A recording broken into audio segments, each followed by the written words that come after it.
1월 20일 목요일 글로벌 마켓 헤드라인입니다. 미국의 12월 신규 주택 착공 건수가 전월 대비 1.4% 증가하면서 예상치를 웃돌았습니다. 영국의 12월 소비자 물가 지수가 전년 대비 5.4% 상승하며 30년 내 최고치를 기록했습니다. 시티은행은 미국 연준의 3월 50베이시스 포인트 금리 인상 가능성이 크지 않다고 밝혔습니다. 국제유가 상승세가 지속하고 있습니다. 브렌트유가 90달러에 육박했습니다. 중국의 지난해 석탄 채굴 규모가 사상 최대 수준을 기록했습니다. 올해도 최고치를 경신할 전망입니다. 골드만삭스는 국제유가가 내년 중 105달러를 돌파할 가능성이 있다고 전망했습니다. 미국의 운동기구 스타트업 펠로톤의 임원진이 자사 주식이 폭락하기 전 대규모 매도를 했다는 의혹에 휩싸였습니다. 영국이 위드 코로나를 재강행할 계획입니다. 백신 패스도 철회할 예정입니다.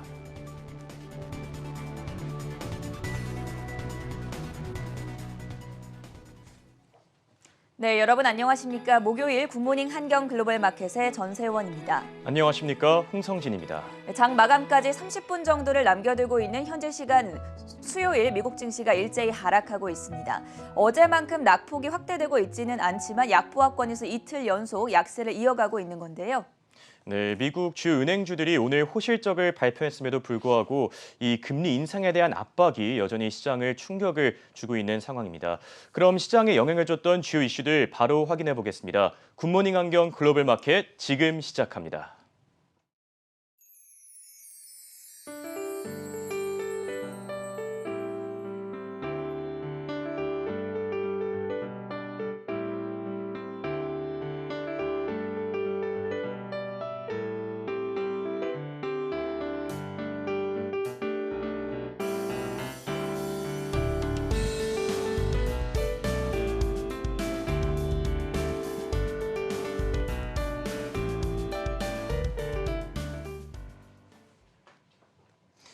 네, 밤사이 진행된 미국 증시 시황 자세히 확인해 보겠습니다.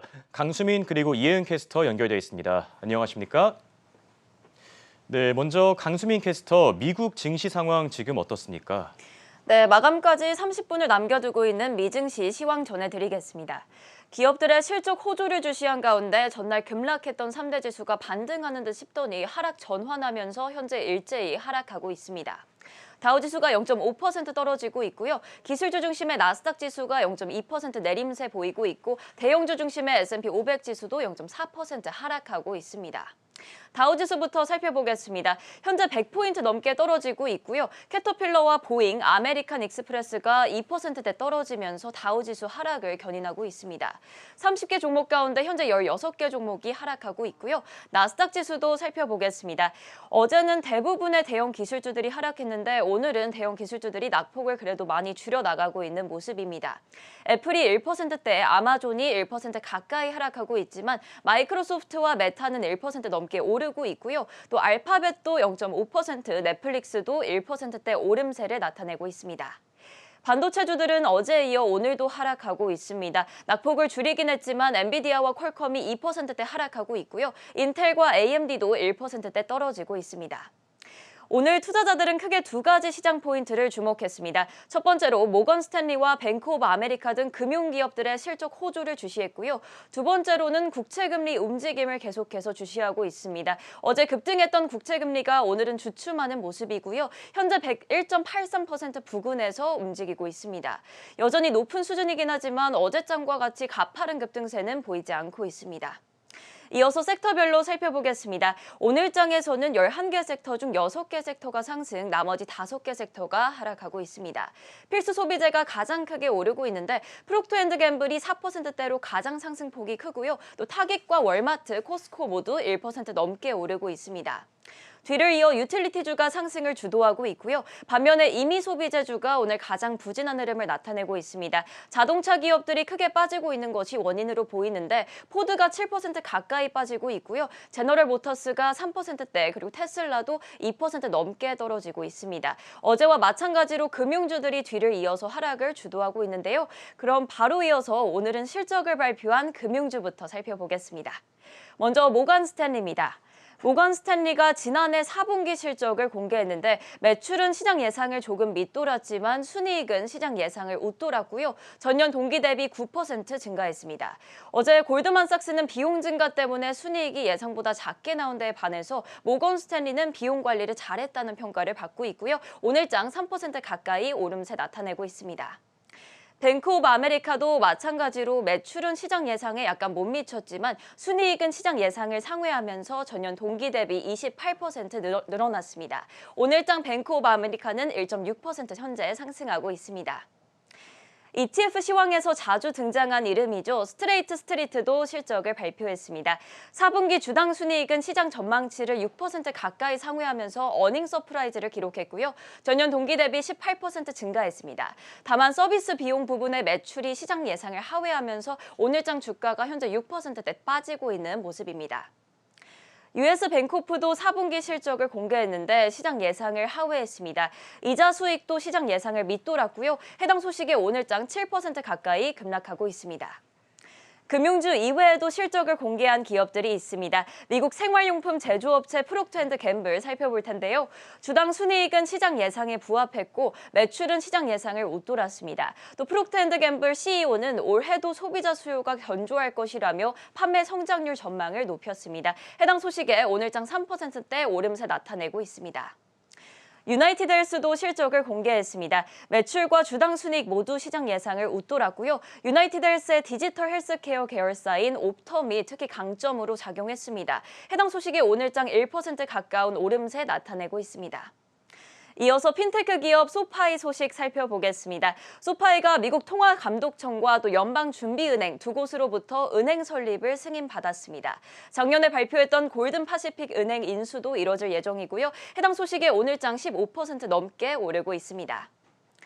마이크로소프트가 액티비전 블리자드를 인수했다는 소식 어제 전해드렸는데 해당 소식에 소니의 개인 브랜드인 플레이스테이션이 경쟁 압력을 받을 것으로 전망되면서 오늘장 소니가 4% 내림세를 나타내고 있습니다. 이어서 테슬라 살펴보겠습니다.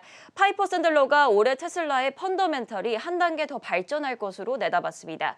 올해 차량 인도량이 예상치인 138만 대에서 153만 대로 늘어날 것이라는 분석이고요. 다른 전기차 업체와의 경쟁도 심하지 않을 것으로 전망했습니다. 다만 이와 관련 없이 테슬라는 오늘장 2% 넘는 내림세 나타내고 있습니다. UBS가 라스베가스 샌즈에 대한 투자 의견을 중립에서 매수로 상향 조정했습니다. 최근 마카오 정부가 발표한 새로운 카지노 법안이 리스크를 낮춰줬다는 분석이고요. 오늘장 2% 넘게 오름세 나타내고 있습니다. 이어서 국제유가 살펴보겠습니다. 국제유가는 4거래일 연속으로 상승하면서 7년 만에 최고 수준으로 올라왔습니다. 이라크와 터키로 연결되는 파이프라인 문제가 공급 부족 우려를 키우고 있고요. WTI 가격은 1.3% 상승하면서 86달러 선에서 거래되고 있고 또 브렌트유는 오늘 장중에 89달러 선을 찍으면서 2014년 10월 이후 최고치를 기록했습니다. 현재는 0.7% 오른 88달러 선에 거래되고 있습니다. 마지막으로 금 가격도 살펴보겠습니다. 급등하던 미국 국채금리가 오늘은 숨고르기 흐름을 보이면서 금 가격은 상승하고 있습니다. 오늘장 1.7% 상승하면서 1,843달러 선에 거래되고 있고요. 다만 투자자들은 다가오는 FOMC 회의를 주시하고 있습니다. 지금까지 미국 증시 시황 전해드렸고요. 바로 이어서 ETF 시황의 이은 캐스터 연결해 보겠습니다. 간밤 ETF 흐름을 한눈에 짚어드리는 ETF 시황 시간입니다. 오늘은 어떤 ETF가 상승 그리고 하락했는지 살펴보시죠. 먼저 상승 종목입니다. 백금은 자동차 생산에 필수적입니다. 자동차 배기가스를 정화하는 촉매 변환기를 만들 때 사용되는데요. 작년은 백금 투자자들에게는 안 좋은 한 해였습니다. 차량용 반도체 공급 부족 사태로 자동차 생산에 차질을 빚으면서 백금 수요가 줄었기 때문입니다. 한편 오늘장에서는 약 5% 급등하고 있는데요. 달러가 약세를 보이는 점이 이렇게 가격 상승을 견인하고 있습니다. 티커명 PPLT인 에버딘 스탠다드 피지컬 플래티넘 쉐어스 ETF 보시죠. 해당 ETF는 백금 현물 가격을 따라가고 있는데요. 오늘장 4.72% 올랐습니다. 다른 관련 ETF도 함께 우상향 곡선 그리고 있습니다. 다음은 은 채굴 기업 ETF입니다. 은은 어제에 이어 오늘도 오르고 있는데요. 현재 약 3% 상승하며 24달러 선을 돌파했습니다. 이 소식의 대표적인 은 채굴 기업인 헤클라 마이닝은 약 12% 올랐고 다른 은광 기업들도 우상향 곡선 그리고 있습니다. 아이셰어스 MSCI 글로벌 실버 마이너스 ETF는 블랙록에서 운용하고 있는데요. 티커명 SLBP인 해당 ETF 글로벌 은광 기업들을 추종하고 있습니다. 오늘장 7.63% 오르고 있습니다. 이번에는 하락 ETF입니다. 네, 오늘장 지역 은행들이 부진한 모습 보이고 있습니다. 기업들의 실적이 속속 나오고 있는데요. 앞서 강수민 외신캐스터가 전해드렸듯 오늘장 US 뱅코프는 실적이 예상을 밑돌았다는 소식에 우하향 곡선 그렸습니다. 또 PNC는 현지 시각 18일 실적을 발표했는데요. 스페인은행 BBVA의 미국 사업을 인수하면서 비용이 증가한 것으로 나왔습니다. 따라서 어제 2.39% 내렸고 오늘도 하락하고 있습니다. 다른 지역 은행들도 전반적으로 약세 보이고 있는데요. 티커명 IAT인 아이셰어스 US 리저널 뱅크 ETF는 블랙록에서 운용하고 있고 미국 지역은행들의 성과를 따라가고 있습니다. IAT는 앞서 언급한 두 기업들을 비중 있게 보유하고 있습니다. 현재 8.06% 빠지고 있습니다. 이번에는 시장 상황을 바탕으로 관련 ETF들 알아보겠습니다. 어제 시장은 국채금리가 1.87%까지 치솟으며 2년 사이 최고치를 기록했다는 소식에 놀랐는데요. 오늘은 장중 1.9%까지 올랐다가 지금은 내리고 있습니다. 최근 들어 연준이 올해 기준금리를 4번에서 5번까지 올릴 수 있다는 전망이 나왔는데요. 어제는 1월 기준금리 깜짝 인상설까지 등장했습니다. 관련해서 미 국채 ETF들 알아보겠습니다.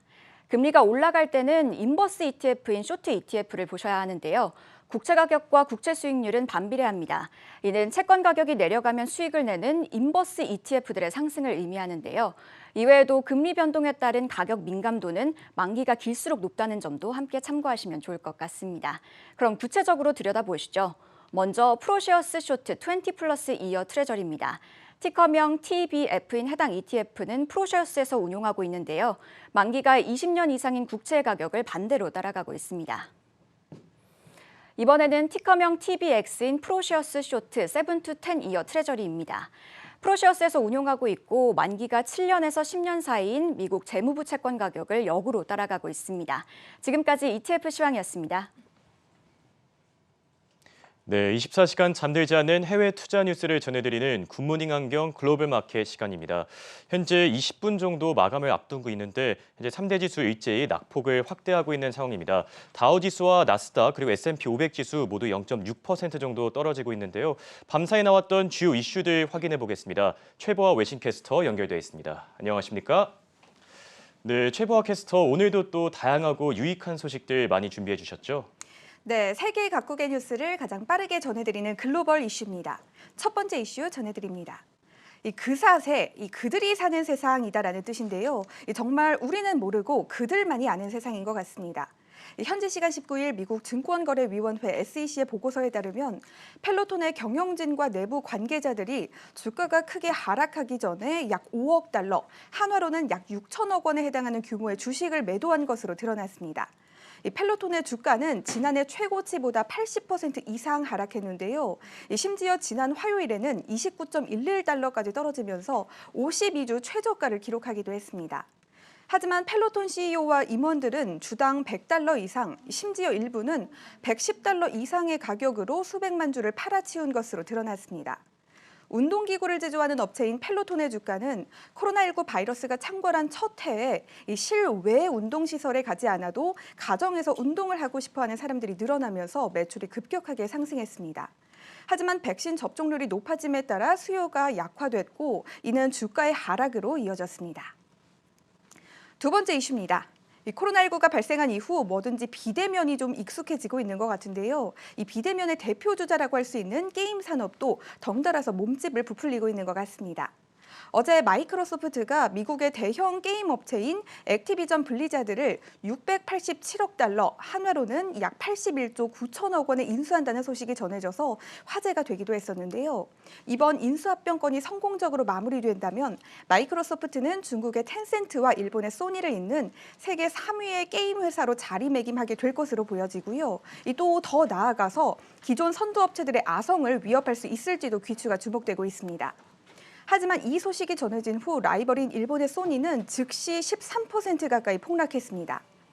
마이크로소프트의 엑스박스와 경쟁 관계에 있는 플레이스테이션의 서비스 운영사인 소니 입장에서는 이 날벼락을 맞은 격이 된 겁니다.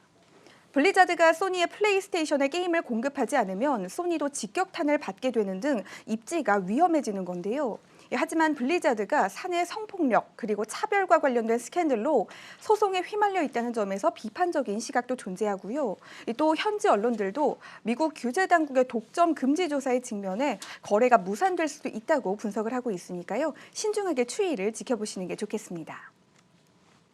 네, 유럽과 관련해서 연달아 두 가지 이슈 살펴보도록 하겠습니다. 세 번째 이슈는 영국으로 가보겠습니다. 영국의 12월 소비자 물가지수 CPI가 크게 올랐습니다. 현지 시간 19일 영국 일간 파이낸셜 타임즈에 따르면 지난해 12월 영국의 인플레이션은 30년 만에 최고 수준인 전년 대비 5.4%로 치솟았는데요. 이 예상치였던 5.2%보다도 높은 수치입니다. 월스트리트 저널에 따르면 많은 전문가들은 천연가스와 석탄 가격의 급증으로 인해서 오는 4월 가스와 전기 가격이 최대 50%까지 오르게 되면 훨씬 더 심각한 상황이 닥칠 것이다라고 예상했는데요. 인플레이션이 약 6%까지 올라서 정점에 달하게 될 것이라고 우려하고 있습니다. 따라서 영란은행이 오는 2월 통화정책회의에서도 금리를 인상할 가능성에 무게가 실리고 있는데요. 실제로 영국은 1992년에 인플레이션이 최고 8.4%까지 급등한 적도 있습니다. 네, 유럽과 관련한 두 번째 소식이죠. 이 네 번째 이슈는 독일입니다. 독일의 10년물 국채금리가 약 3년 만에 0%를 돌파하면서 플러스권으로 진입했습니다. 현지 시간 19일 CNBC에 따르면 이날 독일의 10년물 국채금리는 0.014%를 터치했습니다. 해당 금리가 마이너스를 벗어난 것은 2019년 5월 이후 처음인데요. 이 당시 유럽 중앙은행 ECB는 전 세계적인 경제성장 둔화와 목표치인 2%를 밑도는 인플레이션에 대응하기 위해 주요 정책금리를 인하하고 양적 완화 정책을 펼쳤기 때문입니다. 골드만삭스의 수석 유럽 경제학자 스벤 야리스테르는 이것이 올해 독일의 강력한 성장을 기대한다는 방증이다라고 설명을 했는데요. 올해 연말까지 10년물 국채금리가 0.3%에 이를 수 있다는 의미이기도 하다라고 덧붙였습니다. 이날 발표된 독일의 12월 소비자 물가지수 CPI도 전년 대비 5.3% 올라 또 한 번 새로운 기록을 쓰기도 했습니다. 이와 관련해 미국의 10년물 국채금리도 어제 1.87%까지 치솟았는데요. 오늘장 1.9%를 찍고 현재 소폭 하락한 상황입니다. 국제유가와 관련해서 다섯 번째 이슈도 살펴보도록 하겠습니다. 러시아와 아랍에미리트의 지정학적 문제가 우려되는 가운데 이 폭발 사고로 인해서 이라크와 터키를 잇는 송유관까지 중단되면서 국제유가가 7년 만에 최고치를 기록하기도 했는데요. 이 다행히도 재가동이 임박했다는 소식이 전해지면서 급등세가 다소 누그러진 상태입니다. 여기에 더해 오펙 플러스도 매달 하루 40만 배럴씩 증산해 오는 9월까지 300만 배럴의 감산을 해제하는 등 코로나19 팬데믹 이전 수준에 도달하는 것을 목표로 하고는 있지만 정상적으로 진행될지의 여부는 현재 불투명한 상황이고요. 실제로 오펙 플러스의 12월 중 원유 생산량은 전월 대비 일평균 7만 배럴 증가하면서 목표치를 크게 하회하고 있습니다. 또 탄소 중립을 지향하는 친환경 기조의 확대도 유가에 영향을 미치고 있습니다. 골드만삭스는 국제유가가 배럴당 100달러까지 이를 것으로 예측을 하고 있고요. 이 JP모간을 포함한 일각에서는 슈퍼 스파이크 가능성까지 언급하면서 일시적이지만 배럴당 최고 125달러, 더 심하면 150달러까지 넘을 수 있다는 의견도 나오고 있습니다. 코로나19와 관련된 소식들 묶어서 마지막 이슈 전해드리도록 하겠습니다. 바이든 정부가 성능이 우수한 고품질 마스크인 N95 마스크 4억 장을 미국 성인들에게 무료로 배포할 방침입니다. 현지 시간 19일 워싱턴 포스트지 등은 국가전략 비축 물자로 쌓여져 있던 7억 5천만 장의 N95 마스크 중 4억 장을 풀어 내주부터 전국의 수만 개 약국과 연방 보건시설에서 성인 한 명당 3장씩 가져갈 수 있도록 하겠다고 전했습니다. 또 미국은 이날부터 각 가정이 온라인으로 무료 코로나19 검사 키트 4개씩을 배달 주문할 수 있는 시스템을 개통하기도 했는데요. 이 주문을 한다면 7일에서 12일 내로 도착을 하게 됩니다. 이와 관련해 월스트리트 저널은 미국의 제약사인 화이자가 개발한 코로나19 경구용 치료제인 팍스로비드가 오미크론 변이에도 동일한 효능을 가진다는 연구 결과를, 블룸버그는 오미크론 변이에 감염된 사람은 델타 변이에는 감염되지 않는다는 남아프리카 공화국 아프리카 보건연구소의 연구 결과를 전했습니다. 마지막으로 코로나19의 종식이 보인다라는 분석이 이어지고 있는 영국은 다음 주 내로 마스크와 백신 패스 그리고 재택근무 등 일부 방역 규제를 해제하기로 했다고 발표했습니다. 네, 미국의 10년물 국채금리가 어제와는 다르게 잠시 주춤하는 가운데 국제유가는 계속해서 고공행진하고 있는 상황입니다. 과연 전문가들의 의견처럼 정말 100달러를 넘겨서 150달러까지 갈지 현재 귀추가 주목되고 있는 상황이고요. 그리고 목요일마다 조금 특별한 코너를 준비했습니다. 기업 공개 IPO에 관심 있는 분들 참 많으실 것 같은데요. 전가은 외신캐스터가 준비했습니다. 쿠팡, 로빈후드, 리비안, 여러분들은 공통점이 보이시나요? 작년 미국 증시 최대 화두는 기업 공개였습니다. IPO의 사상 최대 규모인 5,940억 달러, 하나로는 706조 원 되는 돈이 모이면서 정말 IPO의 해였다는 표현이 어색하지 않을 정도였습니다.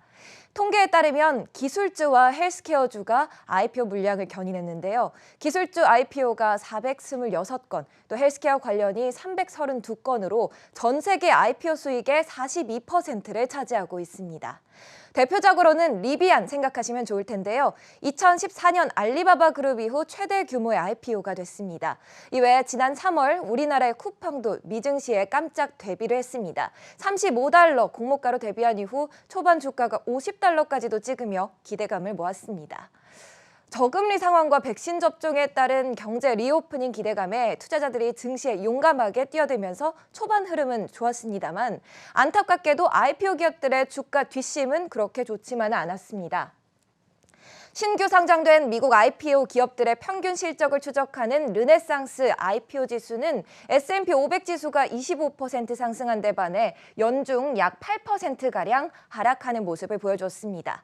하반기 갈수록 대체적인 증시 상황에 따라 이 기업들의 희비는 갈리했지만 올해도 역시 디스코드, 차임, 인스타카트, 또 레딧과 같은 IPO 대어들이 다시 기대를 모으고 있는데요. 이 시간에 IPO 일정과 기업들 꼼꼼히 소개해드리겠습니다. 우선 이번 주에 이뤄지는 IPO 일정입니다. 18일 화요일에는 주방과 욕실용품 공급을 담당하는 FGI 인더스트리스와 또 일본의 뷰티와 퍼스널 케어 용품 판매업체 요시츠가 기업 공개를 통해 상장했습니다.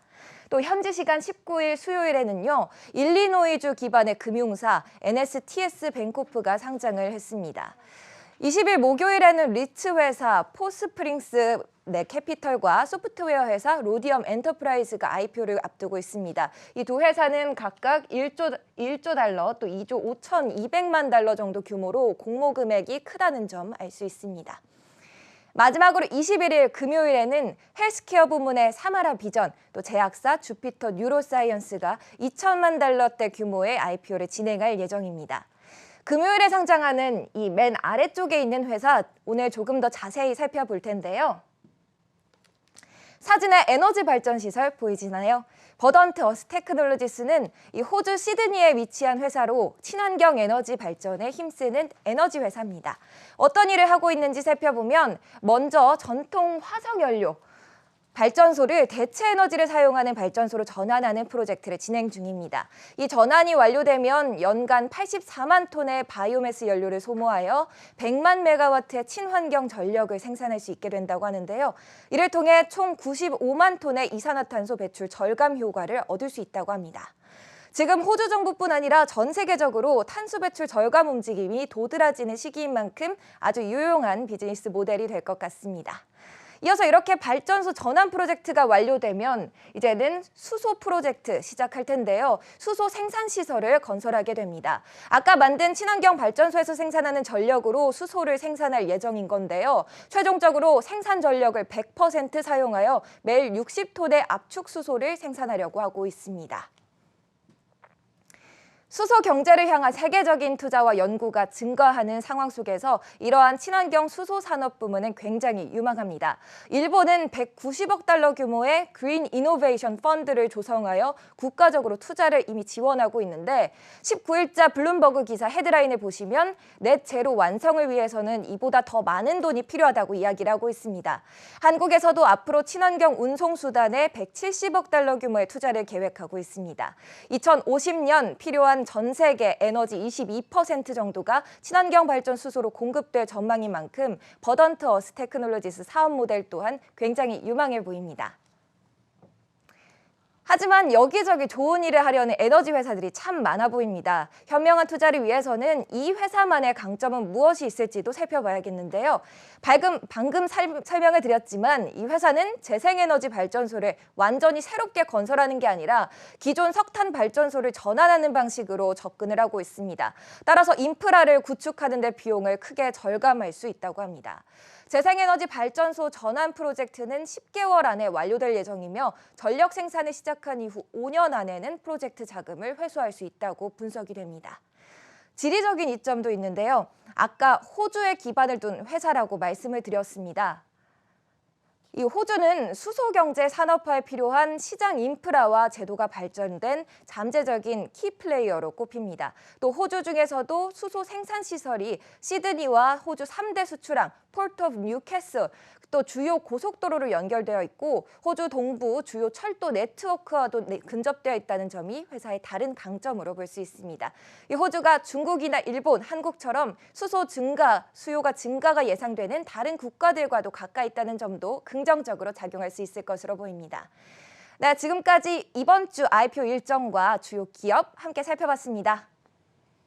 네, 지난해 코로나19 팬데믹 기간 동안 IPO 광풍이 불었었죠. 정말 혜성처럼 등장한 기업들이 참 많았습니다. 에어비앤비, 리비안, 루시드 모두 다 기억하고 계실 것 같은데요. 앞으로 정가은 캐스터와 함께 올해 꼭 주목해야 될 IPO 기업들 자세히 살펴보도록 하겠습니다. 네, 현재 마감까지 4분 정도 앞두고 있습니다. 지금 현재 3대 지수 일제히 빠지면서 나스닥의 경우에는 1% 넘게 하락하고 있는 상황인데요. 확실히 금리 인상에 대한 불안감이 시장을 압박하고 있는 상황입니다. 다음 주 FOMC 회의에서 과연 연준 위원들이 어떤 결정을 내릴지 귀추가 주목되고 있는데 금리 인상뿐만 아니라 양적 긴축에 대한 내용이 나올지 현재 전문가들의 이목이 집중되고 있습니다. 그럼 저희 굿모닝 환경 글로벌 마켓 5시 30분부터 7시 30분까지 다시 되는 점 말씀해 드리고요.